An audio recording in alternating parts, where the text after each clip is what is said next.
তবে অনেক মানুষ যারা ভালো হওয়ার পরেও, যারা আল্লাহর দ্বীন মেনে চলার পরেও বিপদগ্রস্ত থাকে, কষ্টে থাকে, দুঃখে থাকে, তাদের সান্ত্বনা কোথায়? সে বুঝতে পারে না যে আল্লাহ সুবহানাহু ওয়া তাআলা আমাকে কোন পাপের শাস্তি দিচ্ছেন, না আল্লাহ সুবহানাহু ওয়া তাআলা আমাকে পরীক্ষা করছেন। এই যে বিপদ আপদ, সমস্যা, প্রবলেম, এটির সাথে একজন মুমিনের আচরণ কি হওয়া উচিত?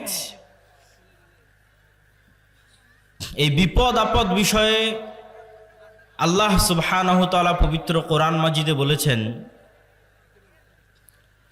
যে তিনি প্রত্যেক মুমিনকে লানাবলুয়ান্নাকুম বিশাইইম মিনাল খাউফি ওয়াল জুই, পরীক্ষা করে থাকেন ভীতি দিয়ে, ক্ষুধা দিয়ে, ওয়ানাকসিম মিনাল আমওয়াল, টাকা পয়সার ক্ষতি দিয়ে, ওয়াল আনফুস, মৃত্যু দিয়ে, ওয়াসসামারাত, ফল ফলাদি ফসলাতি ধ্বংস হয়ে যাওয়ার মাধ্যমে, ওয়াবাশশিরিস সাবিরিন, আর তোমরা ধৈর্যশীলদেরকে সুসংবাদ দাও, ইন্নাল্লাহা মাআস সাবিরিন, নিশ্চয় আল্লাহ সুবহানাহু ওয়া তাআলা ধৈর্যশীলদের সাথে আছেন। ধৈর্য, সবর কাকে বলে? গ্রামে গাইবান্ধা, রংপুরে মুরগিকে টোপা দিয়ে যে ঘিরে রাখা হয়, এই টোপা দিয়ে ঘিরে রাখাকে আরবিতে বলা হয় সবর। সাধারণত কোনো মুরগি যখন অপবিত্র জিনিস খায়, মানুষের পেশাব পায়খানা ভক্ষণ করে, তখন ওই মুরগির পবিত্রতা, খাওয়ার পবিত্রতা তৈরি করার জন্য 3 দিন টোপা দিয়ে বেঁধে রেখে সেখানে ভালো খাবার দিতে হয়। সেই ভালো খাবার খেতে খেতে মুরগির শরীর পবিত্র হলে আবার সেটিকে জবাই করে হালাল খাদ্য হিসেবে খাওয়া যাবে। আল্লাহ সুবহানাহু ওয়া তাআলা সবর, ধৈর্যের বর্ণনা দিচ্ছেন এবং তিনি ঘোষণা করছেন তিনি মুমিনদেরকে বিপদ দেন, ক্ষুধার বিপদ দেন, ভয়ের বিপদ দেন, টাকা পয়সার বিপদ দেন, ফসলাদি ধ্বংস হয়ে যাওয়ার বিপদ দেন, এমনকি জীবন পর্যন্ত নিয়ে নেন। আল্লাযীনা ইযা আসাবাতহুম মুসিবাহ ক্বালু ইন্না লিল্লাহি ওয়া ইন্না ইলাইহি রাজিউন, যখন কেউ বিপদগ্রস্ত হয় তখন বিপদগ্রস্ত ব্যক্তি যেন বলে ইন্না লিল্লাহ ওয়া ইন্না ইলাইহি রাজিউন। এই একটা বাক্যের অর্থ যদি আপনার ভিতরে ঢুকে যায় তাহলে বিপদ আপনার কাছে বিপদ মনে হবে না। এই বাক্যের অর্থ কি? ইন্না লিল্লাহ, আমি আল্লাহর। আমি আল্লাহর মানে আমার নিজের শরীরের কোনো কিছুর মালিকানা আমার নিজের নয়। আমার চোখ আমার কথায় চলে না, আমার কান আমার কথা শোনে না, আমার শরীর আমার কথা শোনে না। আমি শরীরকে বলবো যে আজকে আমি ½ কেজি মিষ্টি খাবো, তবুও তুমি সুগার লেভেল বাড়াবা না, আমার এই আদেশ শরীর শুনবে না। শরীরকে আল্লাহ যেভাবে তৈরি করেছে তাতে যেভাবে মিষ্টি দিলে রক্তে যেভাবে সুগার বাড়ার কথা ওটাই হবে, আমার আদেশে কমবেও না বাড়বেও না। এভাবে পুরো শরীরের সকল কার্যক্রম একটাও আমার নির্দেশে চলে না। যেভাবে আল্লাহ সুবহানাহু ওয়া তাআলা তৈরি করেছেন সেভাবেই চলে। তাহলে আমার নিজের নাফস, নিজের রূহ, নিজের শরীরের মালিক আমি নই। এটার মালিক কে? আল্লাহ সুবহানাহু ওয়া তাআলা। যদি আমি আমার নিজেরই মালিক না হই তাহলে আমার টাকা পয়সার মালিক আমি কিভাবে হলাম? আমার ছেলে মেয়ে সন্তান সন্ততির মালিক আমি কিভাবে হলাম?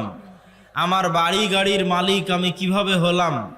তাহলে আমার নিজের মালিক যখন আমি নই, তাহলে আমার পকেটে থাকা টাকা পয়সা, আমার নিজের জমি, আমার বাড়ি, আমার গাড়ি, আমার ছেলে মেয়ে, এগুলো একটারও মালিক আমি নই।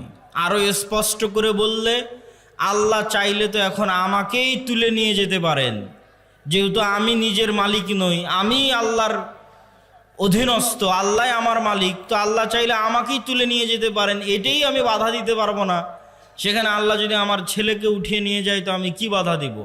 সেখানে যদি আমার টাকা হারিয়ে যায় আমি কি বাধা দিব? সেখানে যদি আমার গাড়ি অ্যাক্সিডেন্ট করে আমি কি বাধা দিব? সম্ভব নয়। তো আল্লাহ সুবহানাহু তাআলা মানুষকে এই বাক্যের মাধ্যমে ইন্না লিল্লাহি ওয়া ইন্না ইলাইহি রাজিউন এই বাক্যের মাধ্যমে বুঝাচ্ছেন যে বিপদে পড়লে এই বাক্য উচ্চারণ করতে হবে। তার প্রথম কথা হচ্ছে তুমি নিজেই নিজের মালিক নও, অতএব তোমার সব কিছুর মালিক আল্লাহ, তুমি সহ। 2 নাম্বার, ওয়া ইন্না ইলাইহি রাজিউন, তুমি মনে করছো যে আজকে আমার গাড়িটা নষ্ট হয়ে গেল, কি আফসোস। মনে করছো আমার টাকাটা হারিয়ে গেল, কি আফসোস। মনে করছো আমার মোবাইলটা হারিয়ে গেল, কি আফসোস। মনে করছো আমার ছেলে মারা গেল, কি আফসোস। তাহলে জেনে রাখো একদিন তুমিও মারা যাবা, জেনে রাখো একদিন তুমিও হারিয়ে যাবা, জেনে রাখো একদিন তুমিও ফেরত যাবা। ওয়া ইন্না ইলাইহি রাজিউন। তাহলে এখানে হতাশা, আফসোস এবং দুঃখের কিছু নাই, কেন তোমার সময়ই তো ক্ষণস্থায়ী।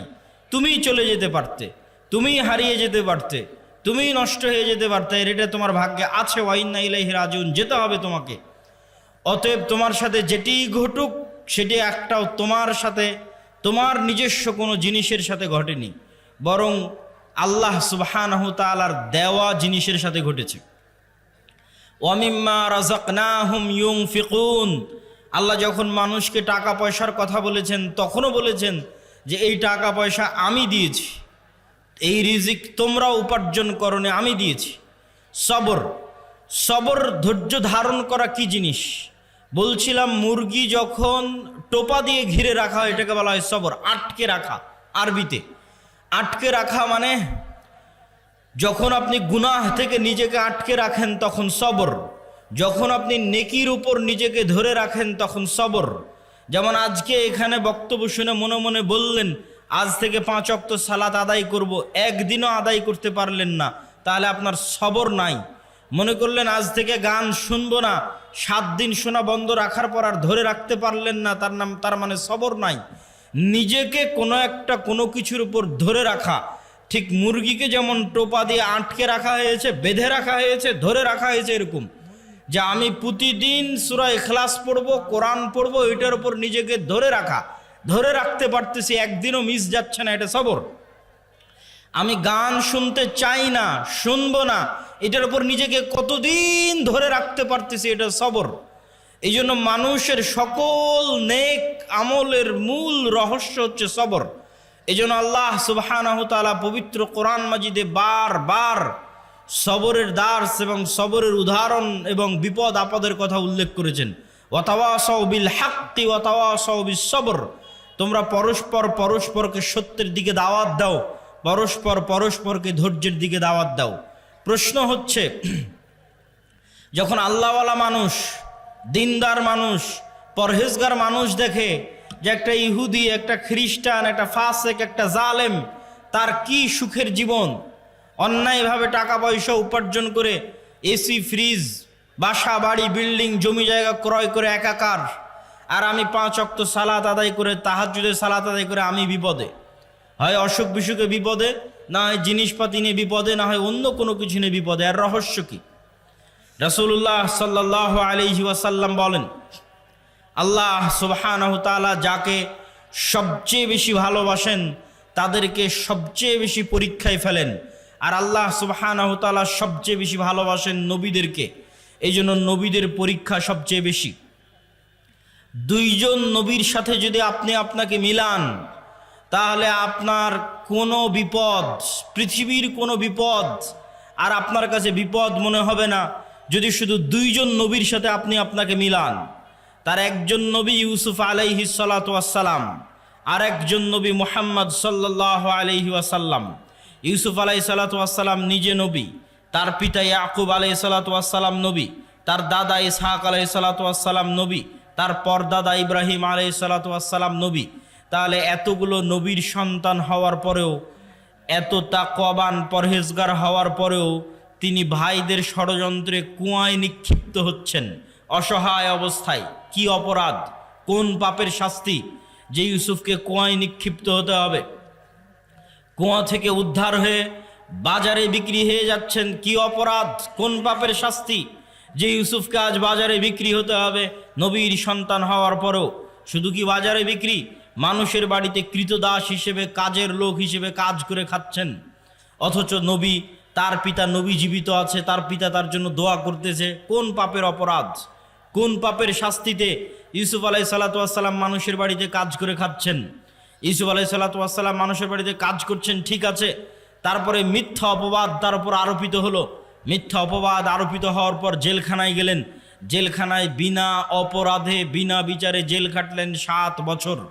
এরকম কোনো একটা মানুষের জীবনে এই ঘটনাগুলো একত্রিত হওয়া, যে আপনি নিজেকে নিজের সাথে তুলনা করে দেখেন যে আপনার ভাইয়েরা আপনার বিরুদ্ধে ষড়যন্ত্র করে ছোটবেলাতে আপনাকে হত্যা করতে চেয়েছে, এরকম আপনার সাথে হয়েছে কিনা? 2 নাম্বার, আপনি মানুষের বাড়িতে কৃতদাস হিসেবে কাজ করেছেন কিনা, আপনি মানুষের বাড়ির কাজের লোক কিনা? 3 নাম্বার, আপনার উপর মিথ্যা অপবাদ দেওয়া হয়েছে কিনা? 4 নাম্বার, আপনি বিনা অপরাধে বিনা বিচারে 7 বছরের বেশি জেল খেটেছেন কিনা? একসাথে এতগুলো ঘটনা আপনার জীবনে ঘটেছে কিনা? নবী নাম্বার 2 মুহাম্মদ সাল্লাল্লাহু আলাইহি ওয়াসাল্লাম। মুহাম্মদ সাল্লাল্লাহু আলাইহি ওয়াসাল্লাম দাওয়াতি জীবনে কি বাধা বিপত্তির সম্মুখীন হয়েছে সেটা তো আমরা বহু শুনেছি, কিন্তু ব্যক্তিগত জীবনে তিনি এতিম অবস্থায় পৃথিবীতে এসেছেন এবং অল্প কিছুদিন পরেই তার মাও দুনিয়া থেকে বিদায় নিয়েছে। এমন কেউ যার সাথে রাসূল সাল্লাল্লাহু আলাইহি ওয়াসাল্লামের জীবনে যা ঘটেছে তা হুবহু ঘটবে বা তার কাছাকাছি ঘটবে এরকম মানুষ পৃথিবীতে খুঁজে পাওয়া কঠিন। সেটা কি এক, যে আপনার পিতা ছোটবেলায় মারা গেছে, আপনার মাও ছোটবেলায় মারা গেছে, আপনি পিতা মাতার আদর স্নেহ ছাড়াই বড় হয়েছেন, সবগুলো আপনার জীবনে মিলে কিনা দেখেন। কারো কারো জীবনে মিলতে পারে একটা, যে হ্যাঁ বাপ মারা গেছে কিন্তু মা বেঁচে ছিল। কারো জীবনে মিলতে পারে মা মরে গেছে বাপ বেঁচে ছিল। খুব কম মানুষের জীবনে মিলবে যে না আমার মাও ছোটবেলায় মরে গেছে বাপও মরে গেছে, খুব কম। তাও যদি মিলে তাহলে ঠিক আছে।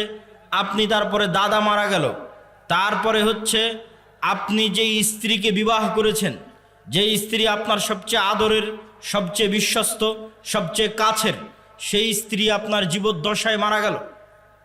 শুধু কি স্ত্রী, আল্লাহ সুবহানাহু ওয়া তাআলা আপনাকে যতগুলো সন্তান দিয়েছিলেন প্রত্যেক সন্তানকে আপনি নিজে হাতে কবরে ঢুকিয়ে আসতেছেন। শুধু তাই নয়, ছোটবেলায় মারা যাওয়া সন্তান নয়, বড় হওয়া বিবাহিত সন্তান, বড় হওয়া বিবাহিত 2 কন্যাকে রাসূল সাল্লাল্লাহু আলাইহি ওয়াসাল্লাম নিজে হাতে কবরে দিয়েছেন। ছোট ছোট ছেলেকে তো কবরে দিয়েছেন। শুধু ফাতেমা ছাড়া রাসূল সাল্লাল্লাহু আলাইহি ওয়াসাল্লামের আর কোনো সন্তান জীবিত থাকেনি। তাহলে আপনি কল্পনা করেন, একই সাথে ছোটবেলায় আপনার পিতা মাতা মারা গেছে, একই সাথে আপনার স্ত্রী মারা গেছে, একই সাথে আপনার সব ছেলে মেয়ে মারা গেছে, তাদেরকে আপনি কবরে দিয়েছেন। এই রকম একই সাথে এতগুলো ঘটনা আপনার জীবনে ঘটবে, মিলবে, এটা খুব কঠিন, অসম্ভব।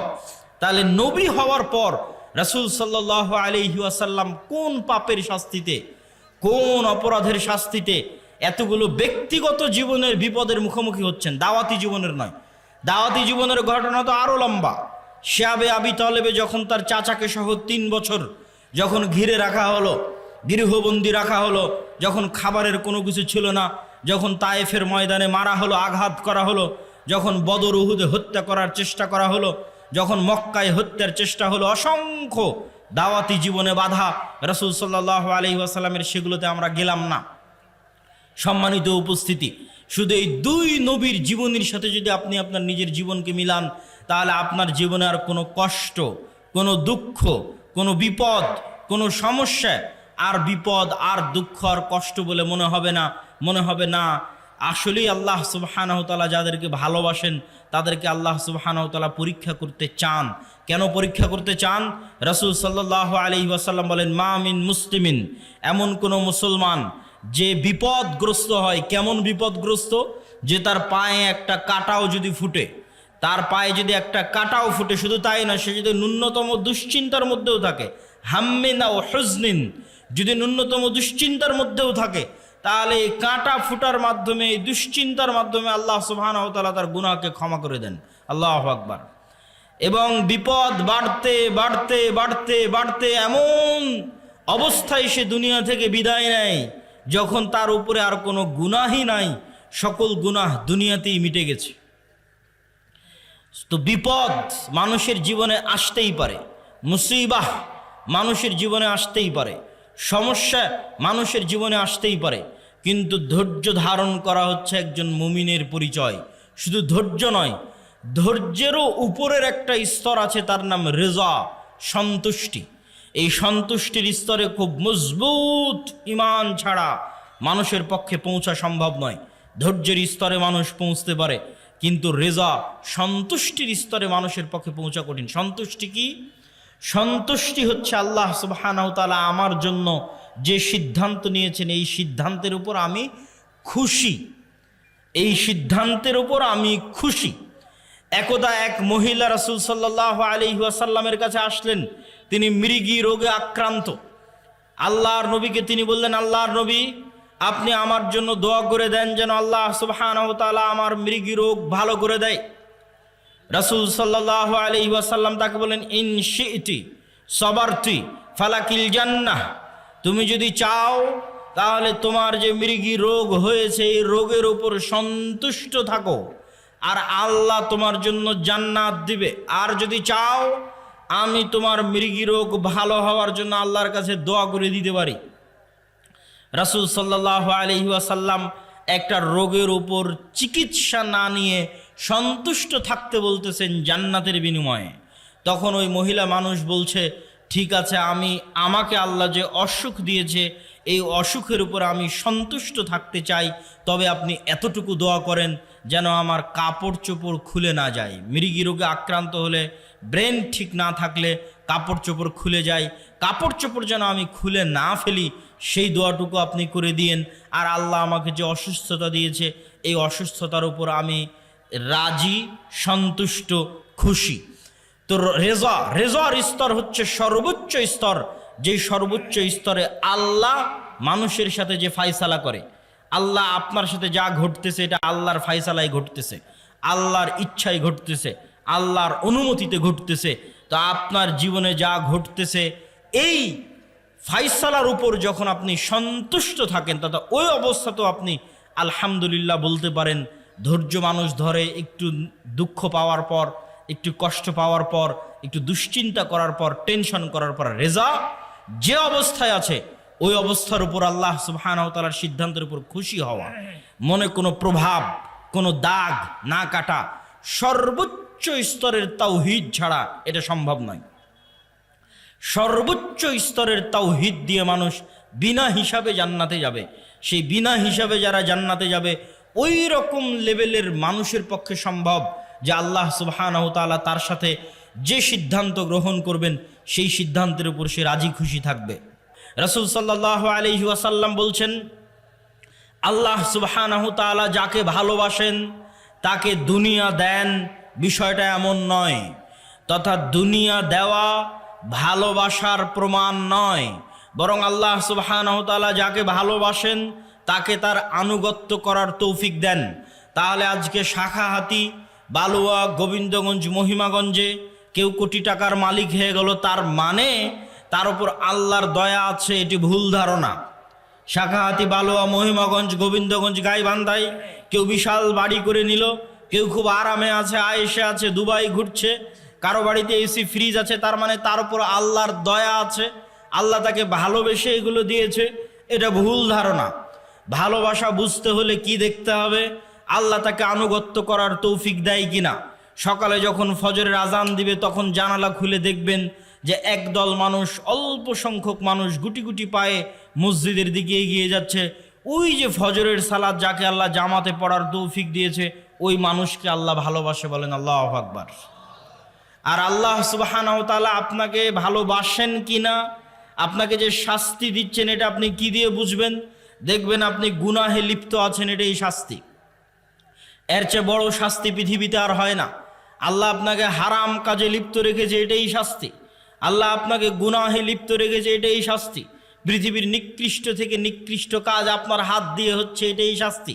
আপনি আল্লাহর রহমতের দরজা থেকে বিতাড়িত, আল্লাহর রহমতের দুয়ার থেকে বিতাড়িত, এটাই শাস্তি।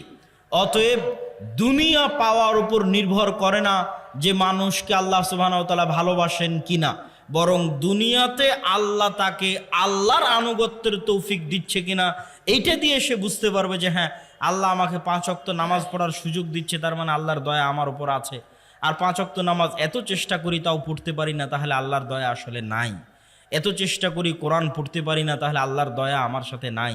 কোনো একটা সমস্যা আছে যে কারণে আমি আল্লাহর দয়া পাচ্ছি না। আল্লাহর দয়া পাওয়ার আলামতই হচ্ছে আমি 5 ওয়াক্ত সালাত আদায় করতে পারছি, আমি কোরআন তেলাওয়াত করতে পারছি, এটাই আল্লাহর দয়া পাওয়ার আলামত। আর আল্লাহ সুবহানাহু ওয়া তাআলা আপনাকে ভালোবাসেন কিনা সেটা বোঝা যাবে স্থায়ী ঠিকানা পরকাল, যেটা বহু বক্তব্যে বলেছি, ঈমান বিল গায়বে ইয়াকিন। দুনিয়ার সকল কিছুর বিনিময়ে মানুষ পরকালের মাঠে বাঁচতে চাইবে যে আল্লাহ সুবহানাহু ওয়া তাআলা তাকে পরকালে মুক্তি দিক, কিন্তু তারপরেও পরকালে তার জন্য মুক্তি কঠিন হয়ে দাঁড়াবে দুনিয়ার সকল সম্পদের বিনিময়ে হলেও। তাহলে ওই সম্পদ, ওই ধন দৌলত আপনি দুনিয়াতে আঁকড়ে ধরে থাকবেন, এইটা দিয়ে আপনি পরকালে মুক্তি পাবেন না। বরং আপনাকে এই ধন সম্পদ, এই ধন দৌলত দান করে কিয়ামতের মাঠে ধনী অবস্থায় উঠতে হবে, কিয়ামতের মাঠে কোটিপতি অবস্থায় উঠতে হবে, কিয়ামতের মাঠে কোটি কোটি টাকা আপনার হাতে থাকতে হবে, যেন কিয়ামতের মাঠে বিপদে পড়লে আপনি বাঁচতে পারেন। তো কিয়ামতের মাঠে কোটি কোটি টাকা কিভাবে থাকবে? নতুন করে কিয়ামতের মাঠে ব্যবসা বাণিজ্য করার সুযোগ নাই। যা ব্যবসা বাণিজ্য দুনিয়াতেই করে, দুনিয়াতেই সেই টাকা আল্লাহর অ্যাকাউন্টে জমা দিয়ে কিয়ামতের মাঠে কোটিপতি অবস্থায় উঠতে হবে। তাহলে দুনিয়ার কেস কোর্ট কাচারি মামলা মোকদ্দমায় যেমন টাকার জরিমানা দিয়ে বাঁচা যায়, কিয়ামতের মাঠে আল্লাহর দরবারে যে মামলা মোকদ্দমা হবে, কেস জরিমানা হবে, ওখানে আপনি যে কোটি টাকার মালিক হবেন, ওই টাকা দিয়ে তখন আপনি ওই মামলা মোকদ্দমাগুলো খালাস করাতে পারবেন আপনার টাকার জোরে, টাকার ক্ষমতায়। এই জন্য ইবাদতের জগতে যতগুলো পাওয়ারফুল শক্তিশালী ইবাদত আছে তার মধ্যে একটি হচ্ছে টাকা। আল্লাহ সুবহানাহু ওয়া তাআলা জান্নাত বিক্রি করে দিতে চেয়েছেন দুটো জিনিসের কাছে। সালাত আদায় করে আপনি গ্যারেন্টি দিতে পারবেন না, নিশ্চিত শতভাগ গ্যারেন্টি দিতে পারবেন না যে না আমি জান্নাত আমার হয়েই গেছে। কেন পারবেন না? আপনি গ্যারেন্টি দিতে পারবেন না যে আমার সালাত ফরজ হওয়ার পর থেকে 1 ওয়াক্ত সালাতও মিস দেইনি, এই কারণে পারবেন না। হ্যাঁ, যদি এটা গ্যারেন্টি দিতে পারতেন যে আমার উপর সালাত ফরজ হওয়ার পর থেকে 1 ওয়াক্ত সালাতও মিস দেইনি, 1 ওয়াক্ত সালাতও কাজা করিনি, তাহলে সালাত দিয়েই আপনি নিশ্চিত জান্নাতে চলে যেতেন। কিন্তু আপনি নিজেই গ্যারেন্টি দিতে পারবেন না যে কই আমি সালাতে কোনোদিন অবহেলা করিনি। আপনি নিজেই গ্যারেন্টি দিতে পারবেন না যে আমি কোনোদিন গুনাহ করিনি, আমি নিষ্পাপ। যেহেতু আপনি গ্যারেন্টি দিতে পারবেন না, ফলত আপনি আল্লাহর দয়ার মুখাপেক্ষী যে আল্লাহ 5 ওয়াক্ত সালাত ঠিক মতো আদায় করতে পারিনি, গুনাহ অনেক করে ফেলেছি, ক্ষমা করে দাও, নাহলে জান্নাত যেতে পারবো না, আল্লাহর দয়ার মুখাপেক্ষী। কিন্তু দুটো ইবাদত এমন আছে যে দুটো ইবাদতে আপনি নিশ্চিত চ্যালেঞ্জ দিয়ে বলতে পারবেন হ্যাঁ জান্নাত আমার হয়েছে, হবে, যাবো ইনশাআল্লাহ। সেই দুটো ইবাদতের একটা হচ্ছে আল্লাহর রাস্তায় জিহাদ করে জীবন দিয়ে দেওয়া, নিজের নফস যেটা আল্লাহ আপনাকে দিয়েছে, যেটা আপনার সবচেয়ে প্রিয় সম্পদ, ওইটা হাতে করে নিয়ে আল্লাহর রাস্তায় জিহাদে বের হলেন, যুদ্ধ করে শহীদ হয়ে গেলেন, আল্লাহর রাস্তায় জীবন দিয়ে দিলেন। এই শহীদের রক্তের ফোঁটা মাটিতে পড়ার আগে ওর কত গুনাহ আছে, আর ওর কত ইবাদতে কমতি আছে, আর কত কি আছে, সব কিছু আল্লাহ সুবহানাহু ওয়া তাআলা ক্ষমা করে দিবে। এবং সে তার কাছে জান্নাত বিক্রি হয়ে গেছে তার নফসের বিনিময়ে।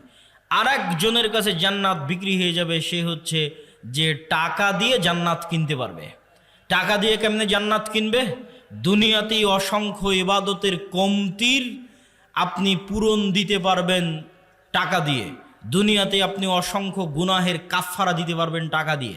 হজ করতে গেছেন, জামারায় পাথর নিক্ষেপ মিস হয়ে গেছে, কোনো একটা ইবাদতে কমতি চলে এসেছে হজের মধ্যে, আপনাকে মুআল্লিম বলবে টাকা দেন, টাকা দিয়ে খাসি দুম্বা কিনি, আপনার নামে দম দিলে ইবাদতের এই কমতিটা পূরণ হয়ে যাবে। দুনিয়াতেই টাকা দিয়ে ইবাদতের কমতি পূরণ হচ্ছে। রমজান মাস আসতেছে, দিনের বেলা স্ত্রীর সাথে সাংসারিক জীবনে গেছেন, কবিরা গুনাহ করে ফেলেছেন, আল্লাহ বলছেন গোলাম আজাদ করো, গোলাম আজাদ করতে টাকা লাগবে, গোলাম আজাদ করার টাকা নাই, 60 জন মিসকিনকে খাওয়াও, 60 জন মিসকিনকে খাওয়াতে টাকা লাগবে। তাহলে দুনিয়াতেই টাকা দিয়ে আপনার গুনাহের কাফফারা হয়ে যাচ্ছে, ইবাদতের কমতির ব্যাকআপ হয়ে যাচ্ছে। তাহলে আপনি যত ইবাদতের কমতি আপনার আছে, যত গুনাহ আপনার আছে, আর যত পাওনাদার মানুষ আছে, সবগুলো ব্যাকআপ দেওয়া যাবে কিয়ামতের মাঠে যদি আপনি কোটিপতি হন।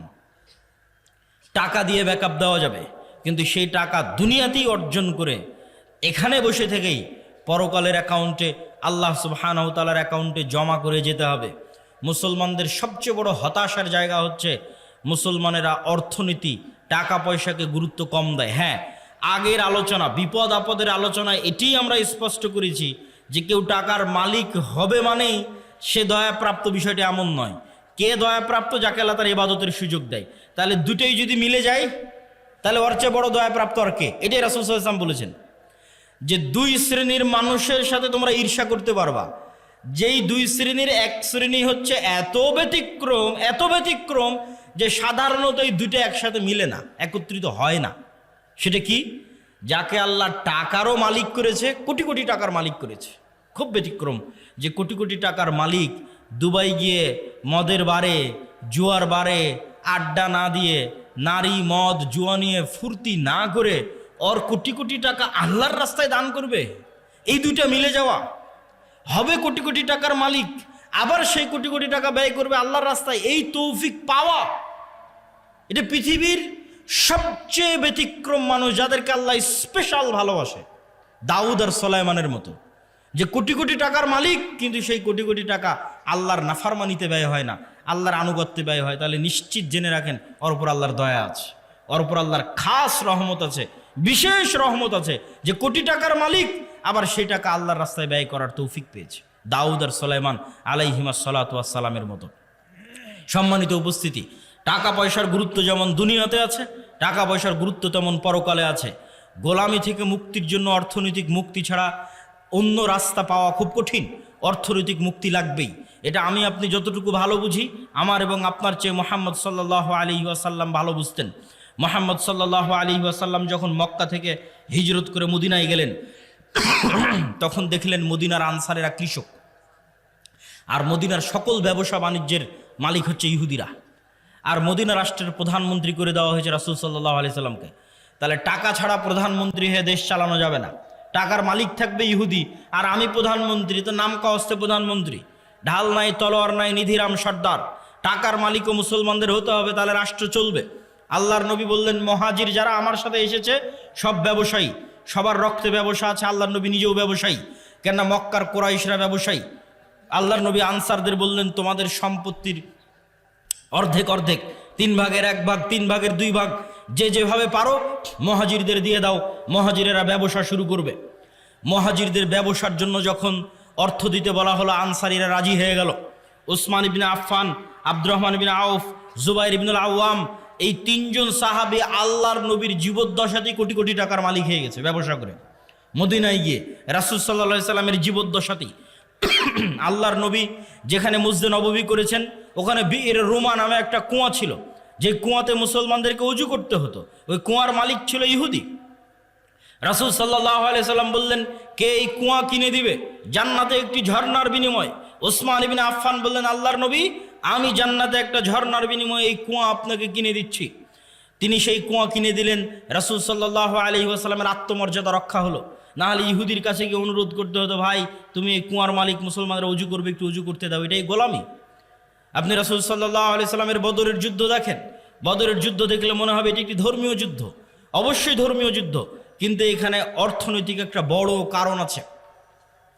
এইদিকে যদি কিবলা হয় তাহলে এইটা ধরতে হবে মক্কা, এইটা ধরতে হবে মদিনা, ওইটা ধরতে হবে সিরিয়া। এই সমুদ্রের পাশ দিয়ে ব্যবসায়িক বিজনেস রুট। আল্লাহর নবী যখন মদিনায় গেছে, মদিনায় গিয়ে ব্যবসায়িক রুট বন্ধ করে দিয়েছে। আবু সুফিয়ান আটকা পড়ে গেছে, মক্কায় ফিরে আসতে পারে না।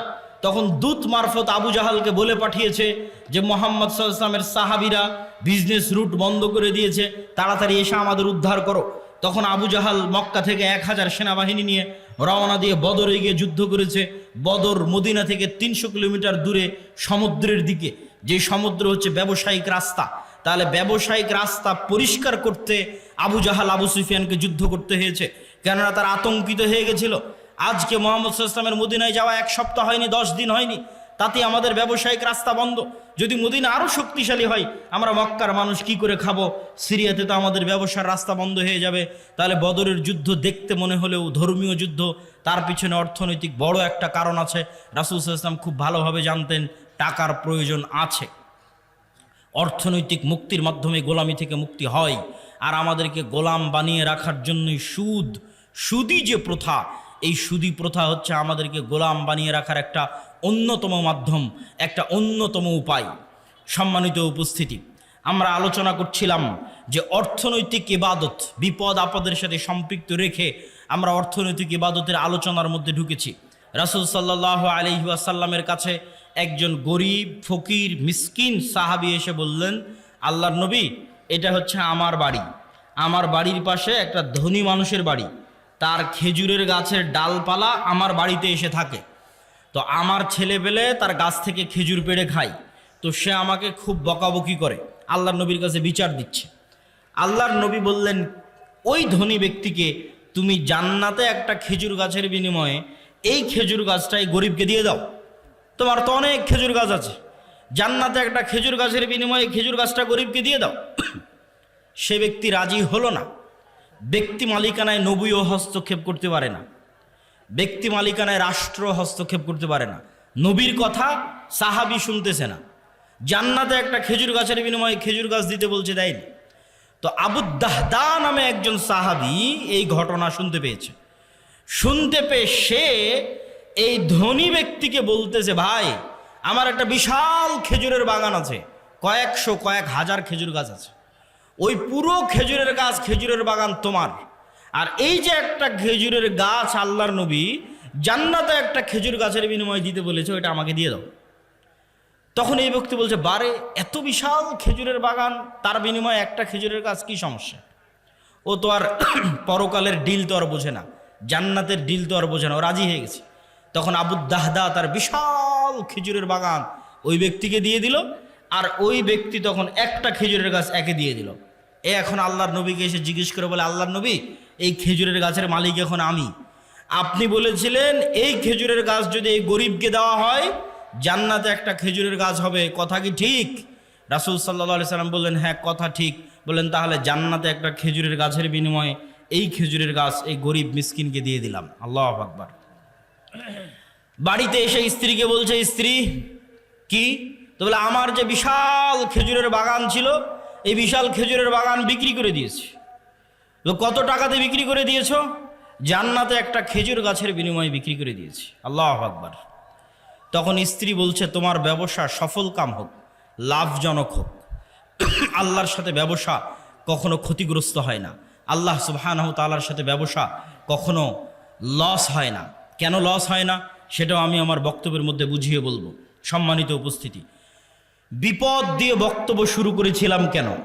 বিপদ দিয়ে বক্তব্য শুরু করার দুটা কারণ, একটা আজকের কারণ, আর একটা আজকের এই প্রোগ্রামের যে আয়োজক, যে ছেলে জিয়াউর রহমান আজকের প্রোগ্রামের আয়োজন করে, এই ছেলেটা সবসময়ই অসুস্থ থাকে, থ্যালাসেমিয়া রোগে আক্রান্ত থাকে, কিন্তু দিনের কাজ করে। তো তাকে দেখলে আমার মাঝে মধ্যে মনে প্রশ্ন আসে যে আল্লাহ সুবহানাহু ওয়া তাআলা দিনদার মানুষকে কিভাবে পরীক্ষা করেন, বিপদ দিয়ে রাখেন, বিপদগ্রস্ত করে রাখেন। তো আসলে বিপদ দেখলে অনেক সময় মানুষের মনে হতে পারে যে আসলে আমি কি অপরাধ করেছি, কি ভুল করেছি যে বিপদে পড়লাম। আর আজকের যেটা কারণ, আজকের যেটা বিপদ, আজকের যেটা সমস্যা, সেটি হচ্ছে আমি ছিলাম ঢাকা এবং আপনাদের শ্রদ্ধেয় উস্তাদ শেখ আব্দুর রাজ্জাক বিন ইউসুফ, তিনি ইংল্যান্ডের 20 দিনের সফর শেষ করে গতকাল শাহজালাল ইন্টারন্যাশনাল এয়ারপোর্টে রাতে অবতরণ করে রাজশাহীতে সকালবেলা পৌঁছেছে। আজকে তিনি রওনা দিয়েছেন রাজশাহী থেকে আপনাদের এই প্রোগ্রামে আসার জন্য, এই প্রোগ্রামের ওয়াদা রক্ষা করার জন্য। আর আমি রওনা দিয়েছি ঢাকা থেকে। আমাদের দুই গাড়ির মধ্যেই যোগাযোগ চলমান ছিল, আছে। ইতিমধ্যেই আমরা যখন হাটিকুমরুল অতিক্রম করে আপনার এই সিরাজগঞ্জ মোড় অতিক্রম করে যখন বগুড়া শেরপুর রোডে উঠেছি, তখন আমি ঘুম গেছি গাড়িতে। তখন আমার ড্রাইভার ডাক দিয়ে বলতেছে, আব্দুল্লাহ ভাই। তো বলে, কি? তো বলে, উস্তাজিদের গাড়ি অ্যাক্সিডেন্ট করেছে। ইন্না লিল্লাহি ওয়া ইন্না ইলাইহি রাজিউন। তাই বললাম, কি ঘটনা, কোথায়? তো মোকামতলা। তো আমরা খুব দ্রুত, তখন 16 কিলোমিটার দূর ছিলাম মোকামতলা থেকে, খুব দ্রুত আমরা মোকামতলা পৌঁছার চেষ্টা করি এবং আজকের যারা প্রোগ্রামের আয়োজক তাদেরকেও কল দিয়ে আমরা দ্রুত ডাকি যে ভাই তোমরা একটু দ্রুত এগিয়ে আসো, একটু সহযোগিতা করো। তো ঘটনা হচ্ছে, গাড়ি ঠিকঠাকই চলতেছিল, কিন্তু একটা সিএনজি রাস্তা থেকে উঠে দ্রুত, সিএনজি চালকেরই দোষ, দ্রুত রাস্তা থেকে উঠতে গেছে এবং আমাদের গাড়ি 60, 70, 80 যে কিলোমিটার গতিতেই থাক, ওই সিএনজির সাথে ধাক্কা খেয়ে সিএনজির 2-1 ব্যক্তি, হয়তো আল্লাহ সুবহানাহু ওয়া তাআলা ভালো জানে এখন কি অবস্থা তাদের, তারা বগুড়া জিয়া মেডিকেলে অসুস্থ অবস্থায়, আহত অবস্থায় ভর্তি হয়েছে। আর আমাদের শেখ আব্দুর রাজ্জাক বিন ইউসুফ, তিনিও হালকা আহত হয়েছেন, তবে সেরকম গুরুতর নয়। আল্লাহ সুবহানাহু ওয়া তাআলা তাকে হেফাজত করেছে আলহামদুলিল্লাহ। তবে আমরা তাকে সাথে সাথেই আমার যে গাড়ি ছিল সেই গাড়িতে করে আমরা তাকে ব্যাগ পাঠিয়ে দিই, এবং আমি সিএনজিতে করে, আমাদের একটা গাড়ি এখন যেটা অ্যাক্সিডেন্ট অবস্থায় আছে সেটা ট্রাকে করে রাজশাহী নিয়ে যাওয়ার চেষ্টা হচ্ছে। আর আমি মোকামতলা থেকে সিএনজিতে করে আপনাদের এই প্রোগ্রামে অংশগ্রহণ করার জন্য এসেছি। আল্লাহ সুবহানাহু ওয়া তাআলা তৌফিক দিয়েছে। কিন্তু বিপদ কেন আসে, আল্লাহ সুবহানাহু ওয়া তাআলার পক্ষ থেকে কী জন্য আসে, আল্লাহ সুবহানাহু ওয়া তাআলা ভালো জানে। কিন্তু বিপদ দিয়ে আলোচনা শুরু করার পিছনের কারণ হচ্ছে আজকের একটা কারণ, এবং আজকের প্রোগ্রামের যে আয়োজক তার জন্য আল্লাহ সুবহানাহু ওয়া তাআলার কাছে দোয়া করি যে আজকের প্রোগ্রামের যে আয়োজক, এই ছেলেটা অসুস্থ থাকে সবসময়, ঢাকা মেডিকেলে গিয়ে ভর্তি হয়, তার টাকা পয়সারও সমস্যা থাকে। আল্লাহ সুবহানাহু ওয়া তাআলা তাকেও সুস্থতা দান করুক। আমাদের উস্তাদ শাইখ আব্দুর রাজ্জাক বিন ইউসুফ, তাকেও সুস্থতা দান করুক, আল্লাহুম্মা আমিন। জিয়াউর রহমানের সাথে দেখা হতে আমি বললাম যে তোমার প্রোগ্রামের ভাগ্য, তাকদীরে আল্লাহ সুবহানাহু ওয়া তাআলা কী লিখে রেখেছে যে এবারও এত চেষ্টা করার পরও তোমার প্রোগ্রামের সেই ভাগ্যের উন্নয়ন লক্ষ্য করা গেল না। আল্লাহ সুবহানাহু ওয়া তাআলা হয়তো চাইনি, এর মধ্যেই হয়তো আল্লাহ সুবহানাহু ওয়া তাআলা কোনো কল্যাণ লিখে রেখেছেন, আল্লাহ সুবহানাহু ওয়া তাআলা ভালো জানে। আজকে আমার বক্তব্যের বিষয়বস্তু, অধপতন অবস্থা থেকে মুসলিম উম্মার মুক্তি কিভাবে সম্ভব। তার একটা পয়েন্ট ইতিমধ্যে আমরা আলোচনা করে ফেলেছি, অর্থনৈতিক মুক্তি। অতএব কোনো যুবক বলতে পারবে না যে আমি ঘরে বসে থাকব। মুসলমানদের ব্যবসায়ী হচ্ছে, মুসলমানদের রক্ত মাংসে তাদের বৈশিষ্ট্য হচ্ছে ব্যবসায়ী হওয়া। চাকরি করা মুসলমানদেরকে শিখিয়েছে ইউরোপিয়ানরা। মুসলমানদের বৈশিষ্ট্য ব্যবসায়ী করা, তার দলিল কোথায় থেকে নেবেন? যত সাহাবীর জীবনী আছে সব সাহাবীর জীবনী খুলে দেখেন, কোনো সাহাবী, অধিকাংশ সাহাবী নিজ বাড়িতে, নিজ এলাকায়, নিজ গ্রামে, নিজ শহরে মারা যায়নি।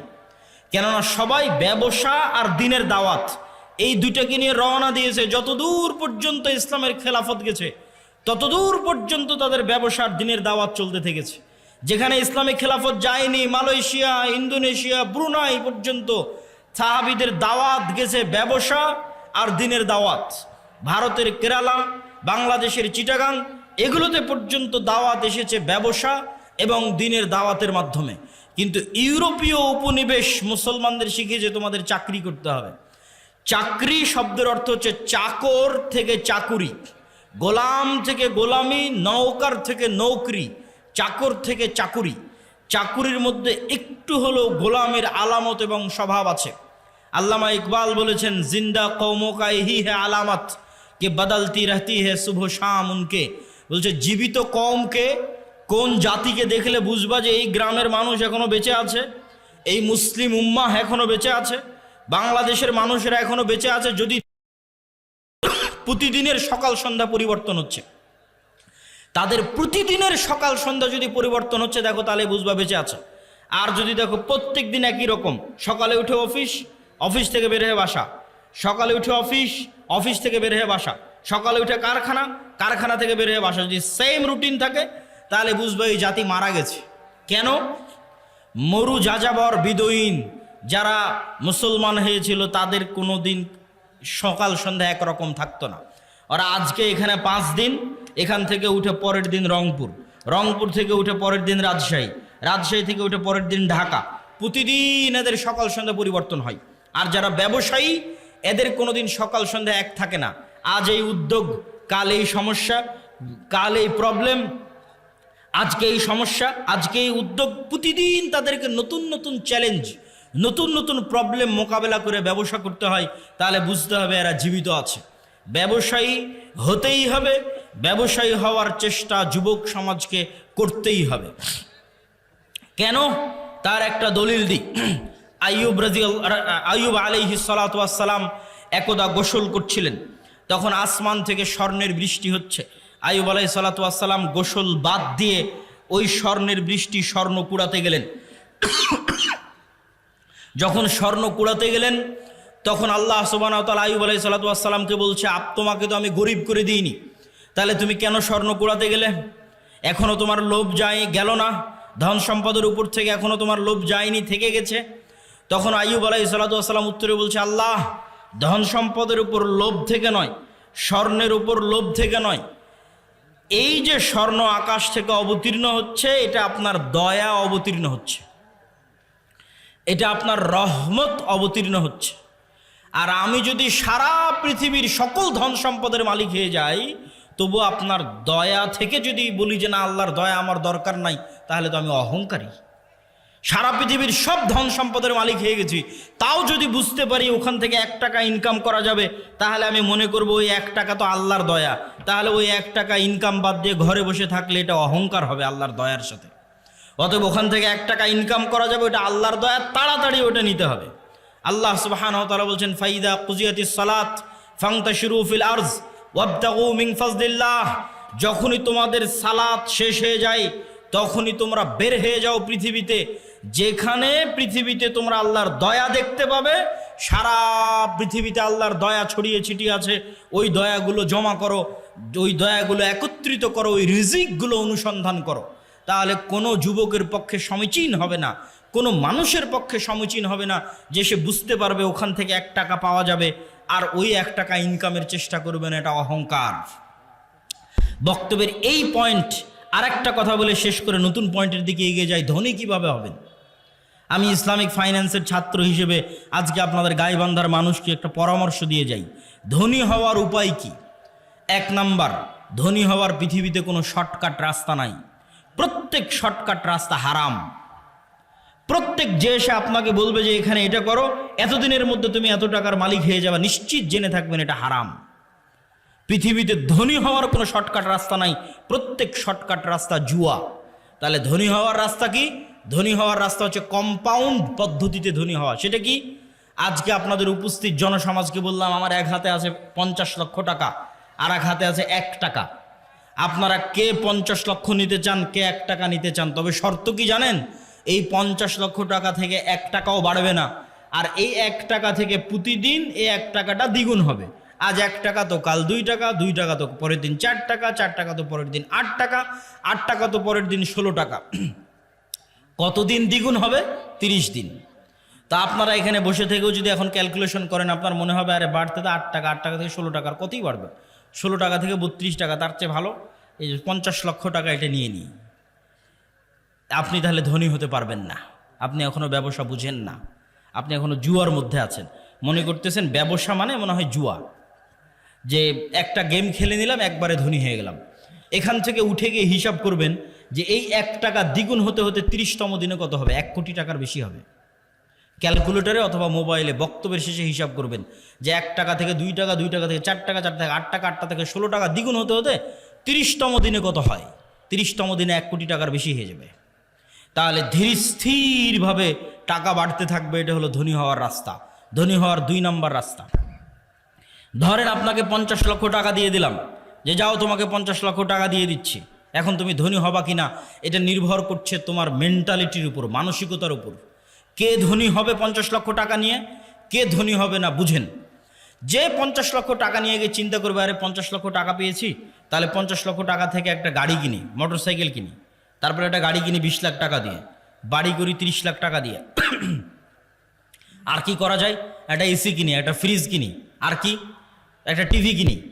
এই ব্যক্তি এই 50 লক্ষ টাকা প্রত্যেক ওই জায়গাতে খরচ করেছে যেখান থেকে আরও খরচ বাড়বে। মোটরসাইকেল কিনেছে, মোটরসাইকেলের তেলে খরচ আছে। গাড়ি কিনেছে, এই যে গাড়ি আজকে আমাদের অ্যাক্সিডেন্ট হলো, গাড়িতে খরচ বাড়বে। গাড়ির গাড়ির টায়ার নষ্ট হবে, চাকা নষ্ট হবে, ওটা নতুন করে কিনতে হবে। প্রতিদিন মোবাইল লাগবে, মোবাইল দিতে হবে। ও যে এসি ফ্রিজ কিনেছে, ওখানে কারেন্ট বিল আসবে, বিদ্যুৎ বিল আসবে। মোবাইল কিনেছে, ইন্টারনেট কিনেছে, ওয়াইফাই কিনেছে, ইন্টারনেটের বিল আসবে। তাহলে এই টাকা প্রত্যেক ওই জায়গাতে ব্যবহার করলো যেখান থেকে আরও খরচ বাড়লো। এই জীবনে কোনো দিন ধনী হতে পারবে না। এর ধনী হওয়ার রাস্তা ফুল স্টপ হয়ে গেছে। এই যদি প্রবাস থেকে কোটি টাকা ইনকাম করে নিয়ে আসে তাও ধনী হবে না, গার্মেন্টসে কাজ করে ইনকাম করে তাও ধনী হবে না, আপনারা যদি মাঠে জমিতে কাজ করে টাকা জমা করেন তাও ধনী হবেন না। শেষ ধনী হওয়ার রাস্তা। ধনী কে হবে? 1 টাকা ইনকাম করেছে, 10 টাকা ইনকাম করেছে, ইনকাম করার পর যে চিন্তা করতে পারবে যে আমার গায়ের জামাটা ছিঁড়া আছে, ছিঁড়াই থাক, আমার পায়ের স্যান্ডেলটা ছিঁড়া আছে, ছিঁড়াই থাক, আমার বাড়ি মাটির আছে, মাটিরই থাক। আগে 10 টাকা এমন জায়গায় ব্যয় করি যেখান থেকে আর 1 টাকা ইনকাম হবে, যেখান থেকে আর 1 টাকা ইনকাম বের হয়ে আসবে, ওই জায়গাতে আগে ব্যয় করি এই 10 টাকা। এই ব্যক্তি ধনী হয়ে যাবে। সময় লাগবে, 30 বছর সময় লাগবে, কিন্তু এই যে কম্পাউন্ড ওয়েতে আস্তে আস্তে বাড়তে বাড়তে শেষের দিকে গিয়ে কোটিপতি হয়ে যাবে দ্রুত। শেষে গিয়ে দ্রুত কোটিপতি হবে, শুরুতে অত দ্রুত হবে না। কিন্তু ওর পদ্ধতি ঠিক আছে। আর 10 টাকা ইনকাম করে বলবেন আজকে নতুন জামা লাগবে, 10 টাকা ইনকাম করে বলবে আজকে নতুন স্যান্ডেল লাগবে, আজকে এসি ফ্রিজ লাগবে, জীবনে ধনী হবে না। যে টাকা এমন জায়গায় ব্যয় করতে পারে যেখান থেকে আবার টাকা ইনকাম হওয়ার রাস্তা তৈরি হবে, এ ধনী হয়ে যাবে, আজকে যতই গরিব থাকুক। তাহলে মুসলমানদের ধনী হওয়া ছাড়া, অর্থনৈতিক মুক্তি ছাড়া গোলামি থেকে মুক্তির রাস্তা নাই। আজকের পুরো পৃথিবী টিকেই আছে ডলারের গোলামির উপর। ভেনেজুয়েলার প্রেসিডেন্টকে হাত পা বেঁধে তুলে নিয়ে যাওয়ার কারণ কি? টাকা, তেল। আজকে মুসলমানেরা মুক্তি পাচ্ছে না কেন? ডলার ভিত্তিক অর্থনীতির গোলাম। সব IMF, ওয়ার্ল্ড ব্যাংকের কাছ থেকে লোন নিয়ে রেখেছে। সারা পৃথিবীর সকল অর্থনীতির কন্ট্রোল ইহুদিদের হাতে। তাহলে মুসলমান বলবে আমি ঘুমাবো, বসে থাকবো, ফ্রি ফায়ার পাবজি খেলবো, ব্যবসা করবে না, টাকা পয়সা ইনকাম করবে না, মুক্তি হবে? এটা অসম্ভব। ব্যবসা করতে হবে, টাকা পয়সা ইনকাম করতে হবে। আল্লাহ সুবহানাহু ওয়া তাআলা কবুল করুক, আল্লাহুম্মা আমিন। গোলামি থেকে মুক্তির জন্য 2 নম্বর করণীয় ঈমান বিল গায়বে ইয়াকিন এবং সর্বোচ্চ তাওহীদে বিশ্বাস। আল্লামা ইকবাল লিখেছেন, ये दौर अपने बराहिम की तलाश में है। আজকের যুগে মুসলমানদের মুক্তির একটাই রাস্তা। আজকে মুসলমানদের মধ্যে একজন ইব্রাহিম আলাইহিস সালাম লাগবে। নাই, ইব্রাহিম আলাইহিস সালাম নাই মুসলমানদের মধ্যে। আল্লামা ইকবাল গবেষণা করে দেখেছে, অনুসন্ধান করে দেখেছে, মুসলমানদের মধ্যে সালাত আদায়কারী আছে, রোজাদার আছে, দানবীর আছে, ইব্রাহিম আলাইহিস সালামের মতো সর্বোচ্চ তাওহীদে বিশ্বাসী নাই। আপনারা আহলে হাদিস মানুষ মনে করছেন আমরা তো কবরে যাই না, আমরা তাবিজ কবজ ব্যবহার করি না, আমরা শিরক করি না, তাহলে আমাদেরও কিসের তাওহীদে কমতি আছে? সেটা কোথায়? ইব্রাহিম আলাইহিসসালাতু ওয়াস সালামের তাওহীদ মানে তার হৃদয় শুধু এই কবর আর শিরক থেকে মুক্ত নয়, তার হৃদয় টাকার প্রভাব থেকে মুক্ত, নেশার প্রভাব থেকে মুক্ত, নারীর প্রভাব থেকে মুক্ত, ক্ষমতার প্রভাব থেকে মুক্ত। কোনো একটার প্রলোভন দেখিয়ে তাকে আল্লাহর আনুগত্য থেকে দূরে করা যাবে না। তুমি আহলে হাদিস হলে কি হবে? সালাফি হলে কি হবে? কবরে পূজা না দিলে কি হবে? তুমি তো বিড়িখোর, সিগারেটখোর, বিড়ি সিগারেটের নেশায় আছো। তাহলে তোমার ইলাহকে ওই বিড়ি সিগারেট। ইলাহাহু হাওয়া, যার নফসকে সে নিজের ইলাহ বানিয়ে নিয়েছে। তুমি টাকার জন্য হালাল হারাম বাস বিচার না করেই টাকার জন্য পাগল, তাহলে তোমার ইলাহকে টাকা। তুমি ক্ষমতার জন্য বাস বিচার না করে মানুষ হত্যা করতে পারো, মিছিল মিটিং করতে পারো, মিথ্যা কথা বলতে পারো, তাহলে তোমার ইলাহকে ক্ষমতা। তাহলে যার অন্তরে হয় ক্ষমতার প্রভাব আছে, না হয় নারীর প্রভাব আছে, না হয় টাকার প্রভাব আছে, না হয় জুয়ার প্রভাব আছে, না হয় অন্য কোনো নেশার প্রভাব আছে, এ তাওহীদপন্থী নয়। এই ইব্রাহিম আলাইহিসসালাতু ওয়াস সালামের উত্তরসূরি নয়। যতই শিরকে আকবার না করুক, বড় শিরক না করুক, ইব্রাহিম আলাইহিস সালাম কে? যার হৃদয় শুধু ওটাই চায় যেটা আল্লাহ বলেছে, তার হৃদয় ওটাই ভালোবাসে যেটা আল্লাহ ভালোবাসে, তার হৃদয় ওটাই ঘৃণা করে যেটা আল্লাহ ঘৃণা করে। এটা এত সহজ নয়। আল্লাহ যেটা ঘৃণা করতে বলেছে ওটাকে আপনি শতভাগ ঘৃণা করবেন, আর আল্লাহ যেটা ভালোবাসতে বলেছে ওটাকে আপনি জান প্রাণ দিয়ে ভালোবাসবেন। এই মহব্বত, এই ভালোবাসা আল্লাহ সুবহানাহু ওয়া তাআলার সাথে, এই সম্পর্ক আল্লাহ সুবহানাহু ওয়া তাআলার সাথে, আল্লাহকে আপনি ওই লেভেলের ইলাহ মানেন, এই মুসলমান হওয়া এত সহজ নয়। ওই ইব্রাহিম আলাইহিসসালাতু ওয়াস সালাম হওয়া অত সহজ নয়, কিন্তু ইব্রাহিম আলাইহিস সালাম লাগবে। মুক্তি ইব্রাহিম আলাইহিসসালাতু ওয়াস সালামের মতো মানুষ হওয়া ছাড়া সম্ভব নয়। 2 নম্বর ঈমান বিল গায়বে ইয়াকিন। গায়েব মানে যা চোখে দেখা যায় না। আজকে এখানে আব্দুল্লাহ বিন আব্দুর রাজ্জাক উপস্থিত হয়েছে, এটা আপনারা চোখে দেখতে পাচ্ছেন, কিন্তু এখানে যে ফেরেশতারাও উপস্থিত হয়েছে এটা কি দেখতে পাচ্ছেন? দেখতে পাচ্ছেন না। কিন্তু ফেরেশতারা যে উপস্থিত হয়েছে ওটাকে যেই দিন এইভাবে বিশ্বাস করতে পারবেন, যেভাবে এখন আমাকে দেখে যেটা আপনার অন্তরে যেই মাত্রার বিশ্বাস, যেখানে আব্দুল্লাহ বিন আব্দুর রাজ্জাক উপস্থিত আছে, এই মাত্রার বিশ্বাস যেই দিন হবে যেন এখানে আমার পাশে ফেরেশতারাও বসে আছে, এটার নাম ঈমান বিল গায়বে ইয়াকিন। এটা হচ্ছে দেখতে পাওয়া, ভিজুয়ালাইজ করা। কবরকে আপনি দেখতে পাচ্ছেন, জান্নাতকে আপনি দেখতে পাচ্ছেন, জাহান্নামকে আপনি দেখতে পাচ্ছেন। আপনি কল্পনা করেন, আসহাবুল উখদুদের ঘটনা বলছিল তাওহীদ ভাই, ওমা নাকামু মিনহুম ইল্লা ইউমিনু বিল্লাহিল আজিজিল হামিদ, বলছে যে আগুনের মধ্যে ঢুকে যাচ্ছে। ঘটনা তো ভাই বলেছে, আমি শুধু লজিক বলি। ওদের বাড়ি আছে, ঘর আছে, বাড়ি ঘর রেখে সাক্ষাৎ আগুনের মধ্যে কিভাবে ঢুকে? একটা রাস্তা ছাড়া ওই আগুনের মধ্যে ঢুকার কোনো রাস্তা নাই। আপনি পারবো না। পারবো একটা শর্ত পূরণ করলে। সেটা কি? আসহাবুল উখদুদের ঈমান বিল গায়বে ইয়াকিন এত বেশি ছিল যে ওরা ওই আগুনের মধ্যে জান্নাত দেখতে পাচ্ছিল, ওরা আগুনে ঢুকে নিরে পাগলা, ওরা জান্নাতে ঢুকেছে। আল্লাহু আকবার। আপনি মনে করছেন আগুনে ঢুকেছে, কিন্তু ওরা তো আগুন দেখতেই পায়নি। ওরা ওই আগুনে জান্নাত দেখতে পেয়েছে। আমরা কিসে ঢুকছি? জান্নাতে ঢুকতেছি। জান্নাতকে এরকম ভিজুয়ালাইজ যতক্ষণ না করতে পারে ঢোকা সম্ভব নয়। আর ওরা যখন পেছন মুড়িয়ে নিজের বাড়ি ঘর দেখেছে, তখন দেখতে পাচ্ছে। আপনি দেখছেন বাড়িতে এসি আছে, ফ্রিজ আছে, ঘর বাড়ি আছে, ছেলে মেয়ে আছে, কিন্তু ওরা যখন বাড়ির দিকে তাকিয়ে দেখেছে, তখন দেখছে আর এখানে তো জাহান্নামের আগুন জ্বলছে। সত্যি দেখতে পাচ্ছি, কাল্পনিক নয়, সত্যি দেখতে পাচ্ছে। আর আমাদের বাড়ি ঘরে তো জাহান্নামের আগুন জ্বলছে। ওরে বাবারে, এখানে ফেরত যাওয়া যাবে না। আর এই এই আগুনের মধ্যে কি দেখতে পাচ্ছে? জান্নাত। আর এখানে তো ঢুকতে হবে। এর নাম হচ্ছে ঈমান বিল গায়বি ইয়াকিন। এই লেভেলের ঈমান যতক্ষণ পর্যন্ত অন্তত বাংলাদেশের 20% মুসলমানের না হয়েছে, ততক্ষণ আপনি বলবেন যে বাংলাদেশে ইসলাম প্রতিষ্ঠা হয়ে যাবে, ইসলামী খেলাফা কায়েম হয়ে যাবে। সম্ভব নয়। আজকে যদি আপনি আমাকে বাংলাদেশের প্রধানমন্ত্রী করে দেন, আজকে ইরানের কি অবস্থা দেখেন। আমি বাংলাদেশের ক্ষমতায় গিয়ে যদি বলি বাংলাদেশ শতভাগ ইসলামিক আইন বাস্তবায়ন করে দিলাম, কালকে ভারত এবং আমেরিকা মিলে অর্থনৈতিক বয়কট দিবে বাংলাদেশকে, যেমন ইরানকে দিয়ে রেখেছে। তাহলে ইরানের মানুষ মিছিল করতেছে কেন? আপনিও মিছিল করবেন কেন? অর্থনৈতিক বয়কট দেওয়ার পর ডলার আসবে না, গার্মেন্টস বন্ধ হয়ে যাবে। তাহলে গাইবান্ধার মানুষ খাবে কি? গাইবান্ধার মানুষ এখন যেই জীবনযাত্রায় অভ্যস্ত, এই মানের জীবনযাত্রা থাকবে না। বিদ্যুৎ আছে, বিদ্যুৎ থাকবে না, অল্প থাকবে, যাবে আসবে। যে কয়েকজনের বাড়িতে এসি চলছে তারা এসি চালাতে পারবে না, যে কয়েকজন ফ্রিজ আছে ওরা চালাতে পারবে না। তাহলে জীবনযাত্রার মান কমে যাবে। যখনই জীবনযাত্রার মান কমে যাবে, তখন বলে রাখো তোমার ইসলাম, আগের যেটা সেকুলার দেশ ছিল ওটাই ভালো ছিল। কখন বলবে না রাখো তোমার ইসলাম? যখন ওই আসহাবুল উখদুদের মতো ঈমান হবে, দেখতে পাবে আর এটা তো জান্নাত, এটা তো জাহান্নাম, এটা যেদিন দেখতে পাবে। এই লেভেলের ঈমান ছাড়া বাংলাদেশের সবচেয়ে পরহেজগার মানুষকে যদি রাষ্ট্র ক্ষমতায় বসিয়ে দেন, ও রাষ্ট্রে ইসলাম প্রতিষ্ঠা করতে পারবে না। বাংলাদেশের মানুষ ওকে টেনে নামাবে যে তুই ক্ষমতায় থাকলে আমরা খেতে পাই না, টেনে নামাবে। কিন্তু যখন মনে করবে যে আমি খেতে পাচ্ছি না, এটাই কোরআনের ওই আয়াত, আম হাসিবতুম আন তাদখুলুল জান্নাহ ওয়ালাম্মা ইয়াতিকুম মাসালুল লাযিনা খালাউ মিন ক্বাবলিকুম মাসাতহুমুল বাসা ওয়াদ দাররা ওয়া যুলজিলু হাত্তা ইয়াকুলা রাসূল ওয়াল লাযিনা আমানু মাআহু মাতা নাসরুল্লাহ। দুনিয়ার মানুষ, জান্নাত কি তোমাদের নানির বাড়ি?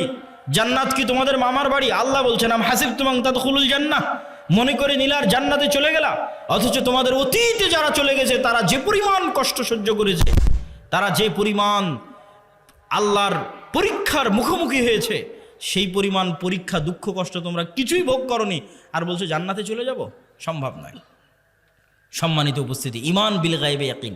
গায়েব মানে না দেখা জিনিসকে দেখতে পাওয়া। চোখ বন্ধ করলে আপনি দেখতে পাচ্ছেন যে কবরে কি হয়, জান্নাতে কি হয়। এটা দেখাও সহজ। দু একটা সহজ বুদ্ধি বলে দিই, কেমনে দেখতে পাবেন। আল্লাহ প্রত্যেক স্তরে পরের স্তরের আলামত দিয়ে রেখেছে। আমরা এখন দুনিয়ার স্তরে আছি, এর পরের স্তর কবরের স্তর। তো প্রত্যেক দিন দুনিয়াতে আমরা কবর দেখতে পাই। আল্লাহ দেখার ব্যবস্থা করে দিয়েছে, সেটা হচ্ছে ঘুম। আপনি যখন ঘুমাতে যান তখন দোয়া পড়েন, আল্লাহুম্মা বিইসমিকা আমুতু ওয়া আহইয়া। আল্লাহ তোমার নামে ঘুমাতে যাচ্ছি। জি না, যদি হতো আল্লাহ তোমার নামে ঘুমাতে যাচ্ছে, তাহলে আরবি হতো আল্লাহুম্মা বিইসমিকা আনামু ওয়া আইকাজ। তাওহীদ ভাই আছে, বুঝতে পারতেছে, আরও যারা আরবি বুঝবে তারা বুঝতে পারবে। তাহলে তখন দোয়ার অর্থ কি হবে? যে আল্লাহ তোমার নামে ঘুমাতে যাচ্ছি, তোমার নামে ঘুম থেকে উঠবো। কিন্তু আল্লাহ দোয়া বানিয়েছে আল্লাহুম্মা বিইসমিকা আমুতু, আল্লাহ তোমার নামে মরতে যাচ্ছি, ওয়া আহইয়া, তোমার নামে মরা থেকে জীবিত হব। এবার সকালবেলা কি দোয়া শিখিয়েছে?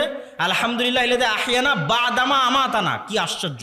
বলে আল্লাহ মরে গেছিলাম রাতের বেলা, মরা থেকে এখন জীবিত হলাম। বাদামা আমাতানা, মৃত্যুর পর। আল্লাহ রাতে মৃত্যু সংঘটিত হয়ে গেছিল, মৃত্যুর পর সকালবেলা তুমি জীবিত করে দিয়েছ। এটা হলো দোয়া।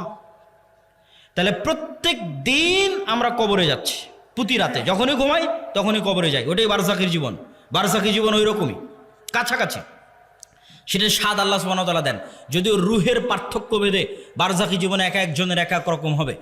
যেমন যারা শহীদের রুহ, এরা পাখি হিসেবে জান্নাতে উড়বে, তাদের খাবারের ব্যবস্থা থাকবে। যারা শহীদের রুহের চাইতে উপরের লেভেলের রুহ, তারা আল্লাহর আরশে ঝুলন্ত থাকবে, বাতির মতো, আলোক বাতির মতো আল্লাহর আরশে ঝুলন্ত থাকবে। যারা তাদের চেয়েতেও টপ লেভেলের রুহ, নবীদের রুহ, তো নবীরা আরো টপ লেভেলের লাইভ জীবনযাপন করবে বারজাখে, লাইভ জীবনযাপন বারজাখে। মুসা আলাইহিস সালামের সাথে সাক্ষাৎ হচ্ছে, মসজিদে আকসায় নামাজ পড়তেছে মুহাম্মদ সাল্লাল্লাহু আলাইহি ওয়াসাল্লামের পিছনে। ইব্রাহিম আলাইহিস সালামের সাথে সাক্ষাৎ হচ্ছে, সবাই তো মরে গেছে, সবাই তো বারজাকি জীবনে আছে, কিন্তু নবীদের রূহ আরো আপার কোয়ালিটি, ওদের বারজাকি জীবনের ধরন আরো ভিন্ন, আরেকটু লাইভ। আর সাধারণ মুসলমানের রূহ ইল্লিয়িনে থাকবে যদি মুমিন হয়, আর কাফের মুশরিক ফাসিক মুনাফিক হলে সিজ্জিনে থাকবে। এবার যখন চলে গেছে ইল্লিয়িনে, যখন চলে গেছে বারজাকি জীবনে, ওখান থেকে এবার জাহান্নাম দেখা যাবে প্রতিদিন, ওখান থেকে এবার জান্নাত দেখা যাবে প্রতিদিন। যেমন দুনিয়াতে প্রতিদিন কবর দেখা যাচ্ছে, প্রতিদিন ঘুমাচ্ছি, প্রতিদিন কবরে যাচ্ছি। এবার যখন কবরে চলে যাব, মানে চিরন্তন ঘুমে চলে যাব, তখন প্রতিদিন জান্নাত দেখব, জাহান্নাম দেখব। যে জাহান্নামের অধিকারী সে জাহান্নাম দেখবে, যে জান্নাতের অধিকারী ওই জান্নাত দেখবে। এবার কিয়ামত হওয়ার পর তখন সেখানে বাস্তবে প্রবেশ করবে।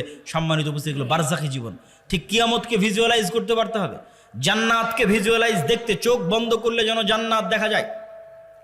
আপনার কাছে চিরন্তন চিরস্থায়ী আনন্দ কোনটা? আজকে আপনার বাপ মা ভাই বোন সবার সাথে বিচ্ছেদ হয়ে গেল, আপনার বাবা মারা গেছে, দাদা মারা গেছে, তাদের সাথে আর জীবনে কোনোদিন দেখা হবে না, এটা অনেক কষ্টের। আর যদি মনে করেন না আবারও এই গাইবান্ধা, এই শাখাহাতি, এই বালুয়ার গ্রামে যদি আমার বাবা মা ভাই বোন সবাইকে নিয়ে একসাথে থাকতে পারতাম, বিশাল বাড়ি হতো, আর যদি কোনোদিন মৃত্যু না হতো, সবাই যদি একসাথে মিলেমিশে আনন্দে কাটাতে পারতাম, তাহলে এই স্বপ্ন জান্নাতে পূরণ হবে। তাহলে জান্নাতে আসল জীবন, দুনিয়ার জীবন জীবন নয়। আমরা এই যে ঢাকা থেকে রওনা দিয়ে আপনার এই শাখাহাতিতে যতক্ষণ অপেক্ষা করতেছি, রুহের জগৎ থেকে সফর শুরু হয়ে জান্নাতে যাওয়া পর্যন্ত দুনিয়ার সময় অতটুকু। আমি এই যে আধা ঘন্টা আগে এসেছি, আর আধা ঘন্টা পর এখান থেকে বের হয়ে যাবো, 1 ঘন্টা সময় যতটুকু, রুহের জগৎ থেকে সফর শুরু হয়ে জান্নাতে যাওয়ার পর্যন্ত এই দুনিয়ার 60 বছরের জীবন ততটুকু, বাস্তবেও ততটুকু। কিয়ামতের মাঠে মানুষ উঠে বলবে, আরে দুনিয়াতে তো আমরা একদিন ছিলাম। বাস্তবেও আপনি এখন কল্পনা করে দেখেন যে আপনার গত 30 বছর চোখের পলকে পার হয়ে গেছে। মনে হবে আরে কয়দিন ছিলাম আমি দুনিয়াতে। ঠিক যখন মরার সময় কাছে চলে আসবে 60 বছর, তখনও মনে হবে আরে 2-1 দিনের মধ্যে সময় তো পার হয়ে গেল। এই একই অনুভূতি কিয়ামতের মাঠে যখন উঠবেন, ধরো দুনিয়াতে তো ছিলামই না, 1 দিন কি 2 দিন ছিলাম দুনিয়াতে। এটাই আল্লাহ বলেছে দুনিয়ার জীবন 1 ঘন্টার সমান, আধা ঘন্টার সমান। শুধু ধৈর্য ধরলেই হয়, একটু ধৈর্য ধারণ করলেই হয়। আল্লাহ সুবহানাহু তাআলার কাছে পৌঁছার জন্য প্রস্তুত থাকার চেষ্টা করতে হবে। এটা ঈমান বিল গায়বি ইয়াকিন, এটা ছাড়া মুসলমানদের মুক্তি হবে না। আর 2টা কাজ করতে হবে মুসলমানদেরকে। টাকা ইনকাম করার কথা বলেছি, আরও 2টা কাজ আছে। 1, নেতা হওয়ার জন্য 2টা শর্ত পূরণ করতে হবে। সত্যবাদিতা, ন্যায়পরায়ণতার শর্ত, শিক্ষা এবং জ্ঞানের শর্ত। বুঝেন, আল্লাহ সুবহানাহু তাআলা এই পৃথিবীকে যেই ফাংশনের উপর ডেভেলপ করেছে, এই ফাংশন সবার জন্য সমান। এই যে মোবাইল, এই মোবাইলের যেখানে চাপ দিলে লাইট জ্বলবে, এখানে যদি আমি চাপ দিই তাও লাইট জ্বলবে। এখানে ডোম চামার ম্যাথর মুচি হিন্দু বৌদ্ধ খ্রিস্টান সে চাপ দেয় তাও লাইট জ্বলবে, কেননা ওটা ওইভাবেই ফাংশন করা আছে। তো আল্লাহ এই পৃথিবীকে কিছু সিস্টেমের উপর ডেভেলপ করেছে। এখানে কিছু বাটন আছে, যেই সমস্ত বাটনে চাপ দিলে পরের রেজাল্ট বের হয়ে আসে। তো আল্লাহ তার নিজের তৈরি করা নিয়ম ভাঙ্গে না, খুব কম ভাঙ্গে। আল্লাহ আগুনকে তৈরি করেছে পোড়ানোর জন্য। ওই যে আসহাবুল উখদুদ, ওরা কত তাকওয়াবান পরহেজগার, ওরা আগুনের মধ্যে ঢুকে গেছে, আগুন পুড়িয়ে দিয়েছে। আগুন বলেনি যে এরা আল্লাহওয়ালা মানুষ, এদের পোড়াবো না। আল্লাহ তরবারিকে তৈরি করেছে কাটার জন্য। আল্লাহর নবী চাচা হামজা পর্যন্ত কেটে গেছে তরবারিতে। তরবারি বলেনি আরে এটা তো হামজার শরীর কাটবো না, না, নিয়ম নিয়ম। আল্লাহ খুব কম সময় নিয়ম ভাঙে। শুধুমাত্র ইব্রাহিম আলাইহিস সালামের সময় নিয়ম ভেঙেছে। আগুনকে বলছে, আগুন কুলনা ইয়া নারু কুনি বারদাম ওয়া সালামান আলা ইব্রাহিম, তোমার কাজ পোড়ানো, তবে আজকে নয়। কিন্তু সাধারণত আল্লাহ নিয়ম ভাঙে না। তাহলে আল্লাহ পৃথিবীকে তৈরি করেছে একটা নিয়মের উপর। সেই নিয়মটা হচ্ছে যে জ্ঞান এবং শিক্ষার বাটনে চাপ দিবে, ও অটোমেটিক শক্তিশালী এবং নেতা হয়ে যাবে। এটার উপর পৃথিবী দাঁড়িয়ে আছে। পৃথিবীর ফাংশনের মধ্যে একটা ফাংশন, যে জ্ঞান এবং শিক্ষা অর্জন করবে ও অটোমেটিক শক্তিশালী হবে, নেতা হবে। এখন ইহুদি খ্রিস্টান, ইউরোপ, আমেরিকা, ইসরায়েল, তাদের ছেলেমেয়েরা জ্ঞান এবং শিক্ষা অর্জন করবে, আর গাইবান্ধা, মহিমাগঞ্জ, গোবিন্দগঞ্জের যুবকেরা যদি free fire, PUBG, Facebook, IPL, BPL, জুয়া, অনলাইন বেটিং, নেশা, বিড়ি, সিগারেট, গাঁজা এগুলো নিয়ে ব্যস্ত থাকে, তাহলে আল্লাহ বলবেন না যে এই ইহুদি খ্রিস্টানেরা তোরা যতই জ্ঞান অর্জন কর, তোদেরকে নেতা বানাবো না। আমার গাইবান্ধা গোবিন্দগঞ্জে একটা মদখোর জুয়াখোর বান্দা আছে, ওকে নেতা বানাবো। কথা কি আমার বোঝা যায়? আল্লাহ সুবহানাহু ওয়া তাআলা তার নিয়ম ভাঙবেন না। অতএব তুমি যদি মনে করো আমাকে নেতা হতে হবে, তাহলে ওই বাটনে চাপ দিতেই হবে, যেই বাটন নেতা হওয়ার জন্য আল্লাহ পৃথিবীতে দিয়ে রেখেছে, সেটা হচ্ছে জ্ঞান এবং শিক্ষা। জ্ঞান অর্জন করতে হবে, পড়তে হবে। আদম আলাইহিস সালাম সবচেয়ে জ্ঞানী, আল্লাহ সুবহানাহু ওয়া তাআলা সবচেয়ে জ্ঞানী। জ্ঞান আল্লাহর বৈশিষ্ট্য, জ্ঞান আদম আলাইহিস সালামের বৈশিষ্ট্য। তলুতকে নেতা বানানো হয়েছে জ্ঞানের কারণে। অতএব যুবক সমাজ তোমাদের জ্ঞান অর্জন করতে হবে। তারপরের পয়েন্ট কি? ন্যায়পরায়ণতা, সত্যবাদিতা। বানু ইসরাইলের ইতিহাস বহু বক্তব্যে আমি আলোচনা করেছি। বানু ইসরাইলের ইতিহাসের সামারি কি? নবীর সন্তানেরা কিভাবে গোলাম হয়ে গেল, গোলাম হওয়ার কারণে কি কি বিকৃতি আসলো। এই যে এক্ষুনি ইউসুফ আলাইহিস সালামের গল্প বললাম, ইব্রাহিম, ইসহাক, ইয়াকুব, ইউসুফ, তাদের ছেলেরাই বানু ইসরাইল। এরা ফেরাউনের গোলাম হয়ে গেল, 300 বছর গোলাম থাকলো। গোলাম হওয়ার পর মুসা আলাইহিস সালাম এসে এদের বাঁচালো। বাঁচানোর পর গোলামির কারণে কি কি পরিবর্তন হলো নবীর ছেলেদের। ইব্রাহিমের ছেলেদের কি কি পরিবর্তন আসলো গোলামির কারণে। আল্লাহ বলছেন যাও যুদ্ধ করতে হবে জেরুজালেমে।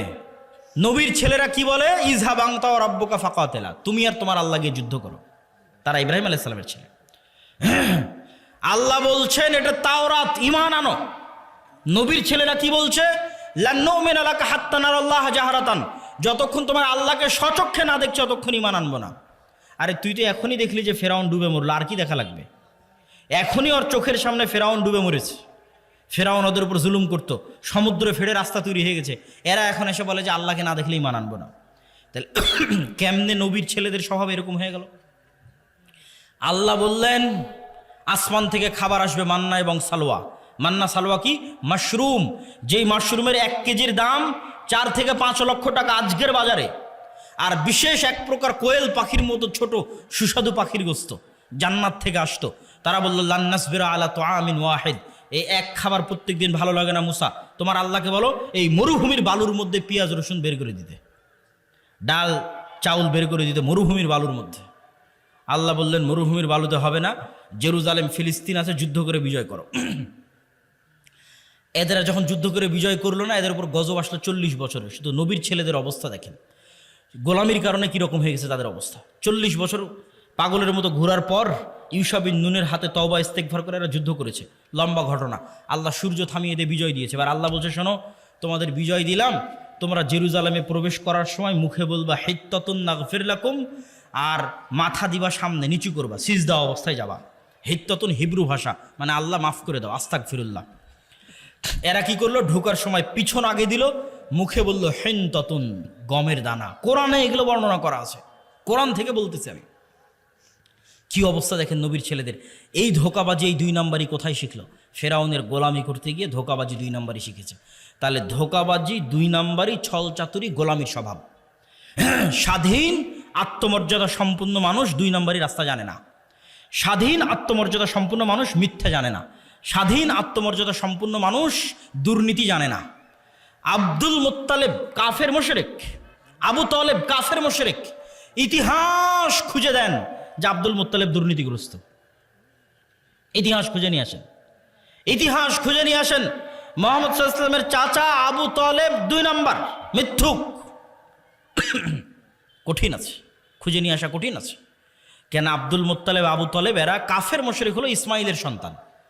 বানু ইসরাইল ইসহাকের সন্তান, ইব্রাহিমের এক ছেলে ইসহাকের সন্তান, আর এরা ইব্রাহিমের আরেক ছেলে ইসমাইলের সন্তান। আল্লাহর দয়ায় ইসমাইলের ছেলেরা কোনোদিন কারো গোলাম ছিল না। কেন গোলাম ছিল না? আরে মক্কাতে না আছে পানি, না আছে নদী, না আছে সমুদ্র, না আছে ফল ফসল, কি আছে মক্কায় যে কে এসে মক্কা দখল করবে? কেউ মক্কা দখল করেনি।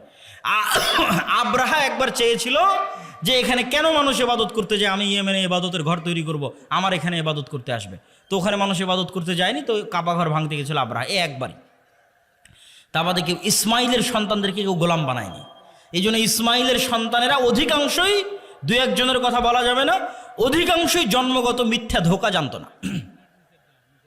তাহলে কি দাঁড়ালো? বানু ইসরাইলের সামারি আর মুহাম্মদ সাল্লাল্লাহু আলাইহি ওয়াসাল্লামের বাপ দাদা আর বানু ইসমাইল, ইসমাইলের সন্তানের সামারি। যে গোলামি করে, গোলামি থেকে কি স্বভাব আসে? দুর্নীতি, 2 নাম্বারি, ধোঁকাবাজি, মিথ্যা। আর যে নেতা, যে নেতৃত্ব দিবে, সে মিথ্যা জানে না, সে দুর্নীতি জানে না, সে 2 নাম্বারই জানে না, সে ধোঁকাবাজি জানে না। এবার চলে আসেন আমাদের কাছে। ব্রিটিশেরা দেখলো, আমেরিকা দেখলো যে মুসলমানেরা যদি একবার সত্য বলা শিখে যায়, মুসলমানরা যদি একবার ন্যায় প্রতিষ্ঠা করা শিখে যায় তাহলে তো পৃথিবীতে আমাদের থাকার জায়গা হবে না। তাহলে মুসলমানদের এমন সিস্টেমের মধ্যে ফেলে দাও যেন ওরা কোনো দিন সত্য বলা শিখতেই না পারে। মুসলমানদের একটা নেতাও যেন সত্যবাদী ন্যায়পরায়ণ না হয়। তাহলে কি দিতে হবে? গণতন্ত্র। কেমনে গণতন্ত্র? কেমনে গোলাম তৈরি করে?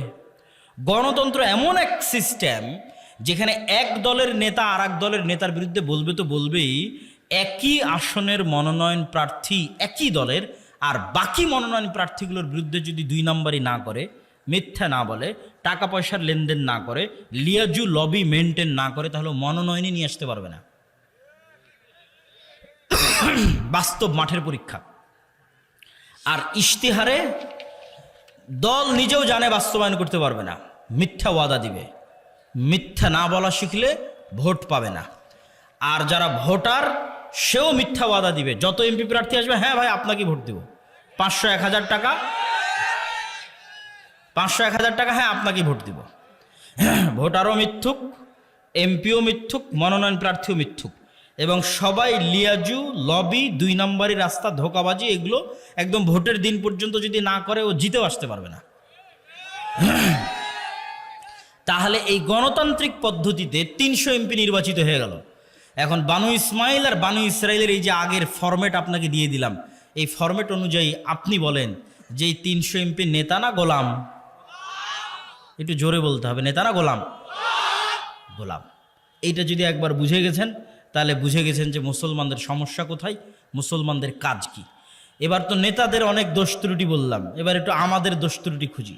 আমরা কেমনে বুঝবো যে আমি ন্যায়পরায়ণ আছি কিনা, আমি নেতা হতে পারবো কিনা, আমি সত্যবাদী কিনা? দেখেন, দেশ ঠিক করতে ওসি, ডিসি, এসপি, মন্ত্রী, সচিবালয়ে যারা থাকে এরাই আসল। ক্ষমতায় ডক্টর ইউনূস 2 বছরের জন্য, আগের সরকার 16 বছরের জন্য, নতুন যারা আসবে 5 বছরের জন্য। কিন্তু এই আর্মি, পুলিশ, কোর্ট, জজ, সচিবালয়ে যারা আছে এদের কারো চাকরি যায়নি, এরাই থাকবে। তো এরা যদি বলে যে আমরা আজ থেকে দুর্নীতি করবো না, আজ থেকে সত্যবাদী, আজ থেকে ন্যায়পরায়ণ, তো দেশে তো 80% ইসলাম কায়েম হয়ে যাবে। ইসলাম কায়েম হওয়া মানে কি, এটাও বুঝতে হবে।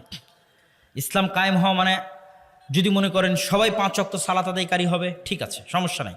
যদি মনে করেন সবাই পর্দা করবে, ঠিক আছে, সমস্যা নেই। কিন্তু কল্পনা করেন যে আজকে গাইবান্ধার শতভাগ মানুষ আজ থেকে 5 ওয়াক্ত সালাত আদায় করতেছে, আর গাইবান্ধার আজকে সব নারী পর্দা করতেছে, কিন্তু এদের অধিকাংশই এখনো 2 নম্বরই করতেছে, মিথ্যা বলতেছে, অন্যের সম্পদ দখল করে নিচ্ছে, দুর্নীতি করতেছে। তাহলে এখানে ইসলাম কায়েম হয়েছে? ইসলাম কায়েম হয়নি।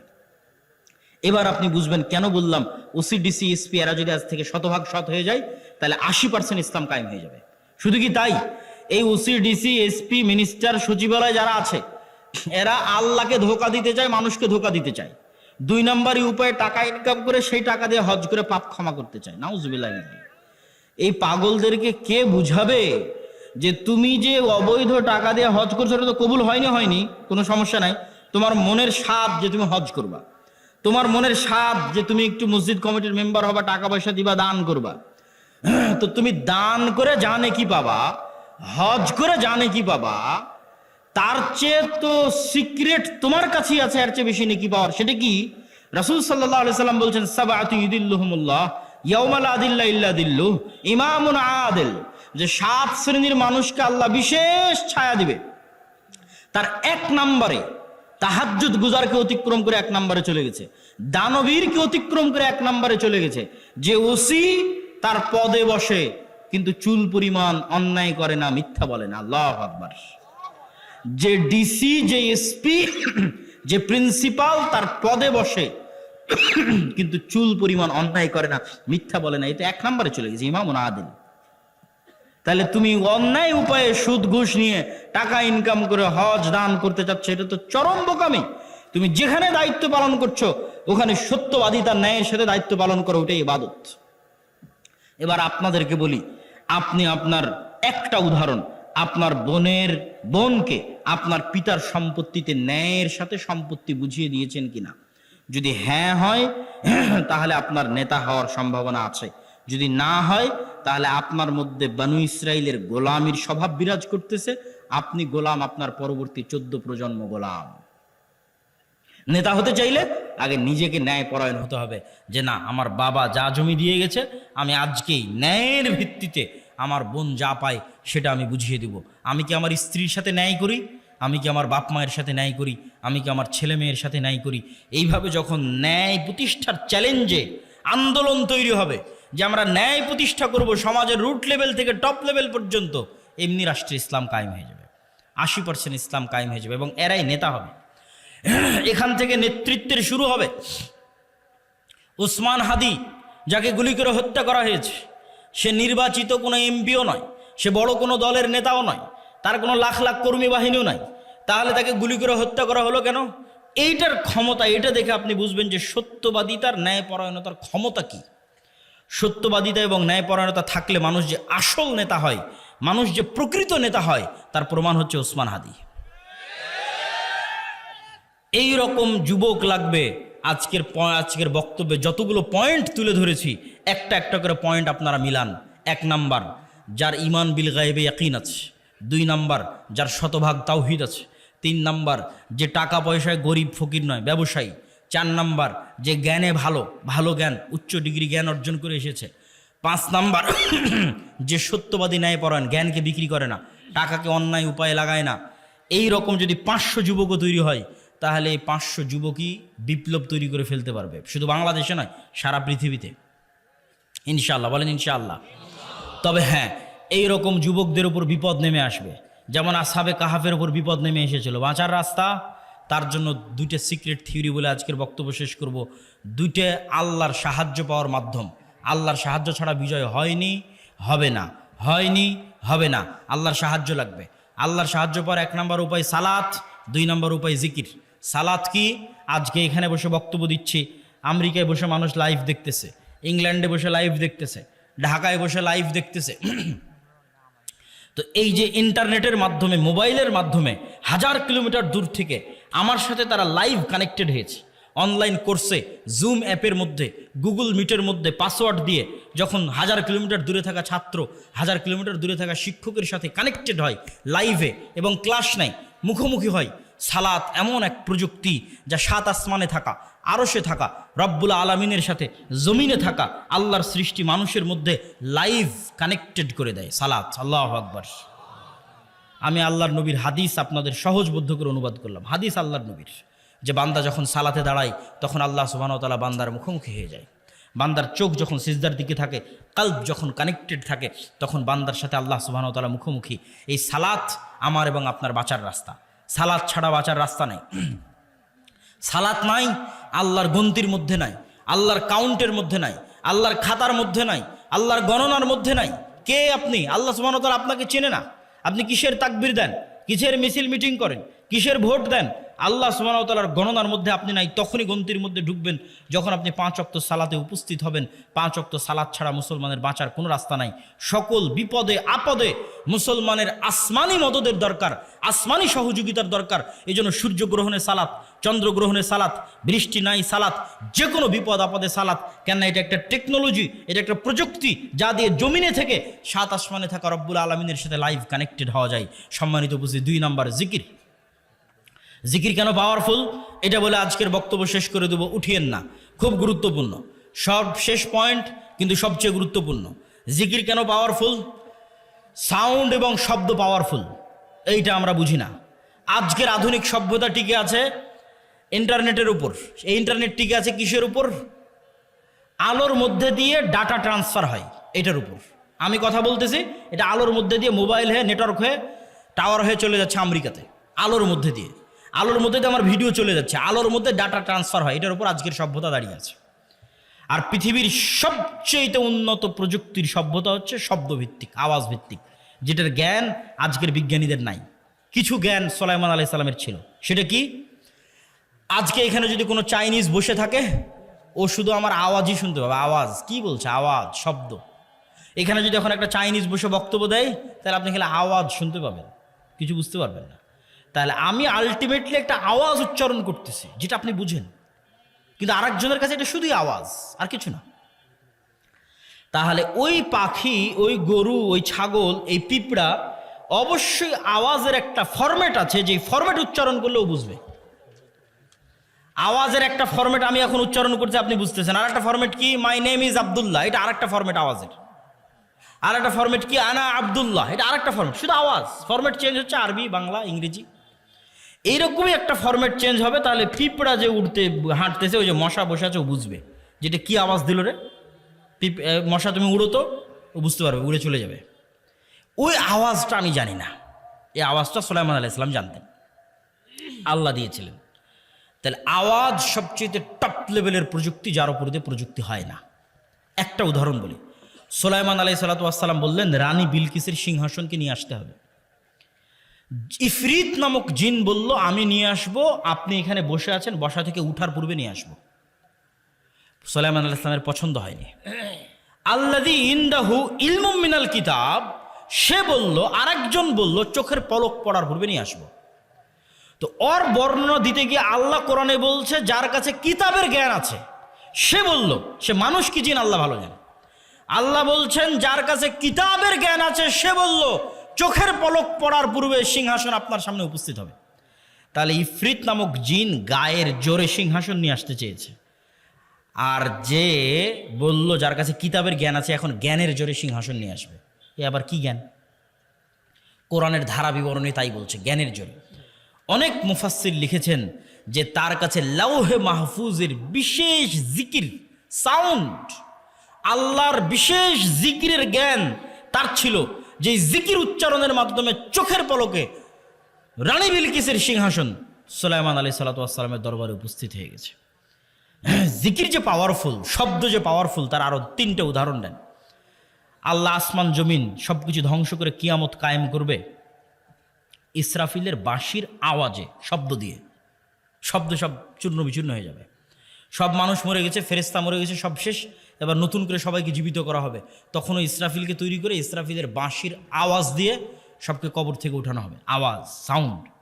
3 নম্বর দলিল, যেটিতে বক্তব্য শেষ করে দেব, আল্লাহ সুবহানাহু ওয়া তাআলা বলছেন ইউসাব্বিহু লিল্লাহি মা ফিস সামাওয়াতি ওয়া মা ফিল আরজ, আসমান এবং জমিন এবং তার মধ্যে যা কিছু আছে। এই পোস্টার এটাও আওয়াজ করে তাসবিহ পাঠ করতেছে, এই টিস্যু এটাও আওয়াজ করে তাসবিহ পাঠ করতেছে, গায়ের জামা, উপরের প্যান্ডেল, নিচের মাটি, লাইট, ক্যামেরা যা আছে সব আওয়াজ করে তাসবিহ পাঠ করতেছে। সে আওয়াজ আমি শুনতেছি না, যেমন পিঁপড়ার চলার আওয়াজ আমি শুনতে পাই না, কিন্তু পিঁপড়ার চলার আওয়াজ 10 কিলোমিটার দূরে থাকা হাতিও শুনতে পাবে, আমি শুনতে পাই না। তাহলে এই সবগুলো থেকে তাসবিহ বের হচ্ছে। শুধু কি এটাই না, রাসূল সাল্লাল্লাহু আলাইহি সাল্লাম বলছেন এরা শুধু তাসবিহ বলতেছে না, এরা তাসবিহ বুঝে। কিভাবে? মুয়াজ্জিন যখন আজান দেয়, তখন মুয়াজ্জিনের আজান যতদূর পর্যন্ত যায়, ততদূর পর্যন্ত জীব জন্তু, জড় বস্তু, জড় পদার্থ, কীট পতঙ্গ, পঙ্গপাল যা আছে সব মুয়াজ্জিনের আজান বুঝে ওই আজানের পক্ষে কিয়ামতের মাঠে সাক্ষী দিবে। আল্লাহু আকবার। তাহলে পুরো পৃথিবীটাই টিকে আছে তাসবিহের উপর, পুরো পৃথিবীটাই টিকে আছে জিকিরের উপর।